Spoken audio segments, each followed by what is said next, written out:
नाजरीन, Nokia Finland में एक छोटा सा कस्बा है। नोकिया की कुल आबादी तकरीबन 30,000 पर मुश्तमिल है, जबकि इसका रकबा महज 350 किलोमीटर है। ये कस्बा दरिया के किनारे आबाद एक खूबसूरत जगह, जहाँ साल के बेशतर वक्त ठंड रहती है, आबाद है। यहाँ की ठंड भी एक जुदा गाना अंदाज रखती है। नोकिया में बर्फबारी का भी एक सैर अंगेज अंदाज है। यहाँ के लोग चलते हैं तो दिलकश अंदाज में और रुकते हैं तो पुरअफ़सू अंदाज में। इनका बोलना, हंसना, देखना, ना देखना सब ही दिलावेज है। जब वो बात करने लगते हैं तो होठों को भी एक दिलरुबा अंदाज में सुखेड़ते हैं। काफी पीने का अंदाज भी इंतहाई आर्टिस्टिक और बाकी दुनिया से जुदा है। वह अपना लिबास भी एक खास दिलफरेब अंदाज से ओढ़ते हैं। नोकिया एक सनती शहर है जहाँ रबर, टायर, टेक्सटाइल की सनतें हैं, लेकिन इस शहर की अहम बात नोकिया पेपर मिल है, जो 1865 में कायम की गई। इस पेपर मिल ने ही अपने क्याम के लगभग 140 साल बाद इस कस्बे को पूरी दुनिया में मशहूर कर दिया। यह पेपर मिल वक्त की करवटों के साथ साथ नोकिया मोबाइल कंपनी में तब्दील हो गई।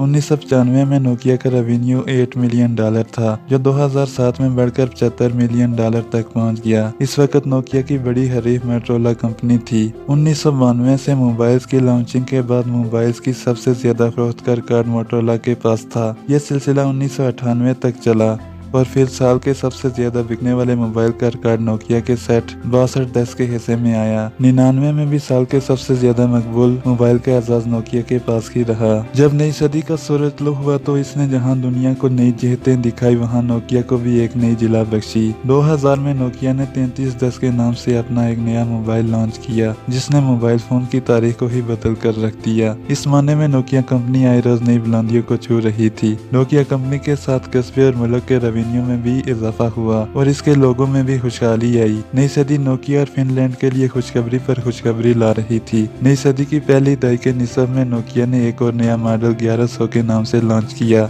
इस सेट ने मार्केट के तमाम रिकॉर्ड तोड़ डाले। इस मोबाइल के तकरीबन 250 मिलियन सेट फरोख्त हुए। नोकिया इस वक्त अपने उरूज पर था। वो मोबाइल इंडस्ट्री के करता धरता थे और जैसे सभी कुछ इन्हीं के हाथ में था। नोकिया ने आइंदा आने वाले वर्षों में मार्केट में अपनी गिरफ्त मजीद मजबूत की। 2005 में नोकिया दुनिया भर की 32% मार्केट पर काबिज था। 2006 में 34%, 2007 में 37%, जबकि 2008 में तारीख की बुलंदतरीन सतह यानी 38% तक पहुँच गया। 2007 तक मोबाइल सनत का बड़ा हिस्सा नोकिया के हाथ में था। दुनिया भर में नोकिया का चर्चा था। लोग नोकिया के मोबाइल को गारंटी और मजबूती का मियार मानते थे। ये वो ज़माना था जब दुनिया के दूसरे कोने में बैठा एक शख्स नए ख्वाब देख रहा था। स्टीव जॉब्स नामी इस शख्स ने आईफोन के नाम से नया मॉडल पेश किया, जिसके इस साल 23 लाख सेट बिके। नोकिया के लिए यह कोई बड़ी बात नहीं थी। आइंदा साल 2008 में एक और सिस्टम तारफ करवाया गया, जिसे एंड्रॉइड कहा गया। मुख्तलिफ कंपनियों ने इसे खरीदा, जिनमें सैमसंग सबसे आगे थी। अब मार्केट 3 मुख्तलिफ हिस्सों में बढ़ गई। बदकिस्मती से नोकिया वालों ने आने वाले नए रुझानात पर गौर नहीं किया और अपने आप में मगन रहे, जिसके बाईस आइंदा साल मार्केट में इनका शेयर कम हो गया और सैमसंग के शेयर में इजाफा हुआ था। ताहम ये इजाफा इतना बड़ा न था कि नोकिया को इनके ख्वाब गफलत से जगा सकता। आइंदा वर्षों में एप्पल मजीद उभरा, जबकि सैमसंग भी अपनी मार्केट फैलाता ही गया।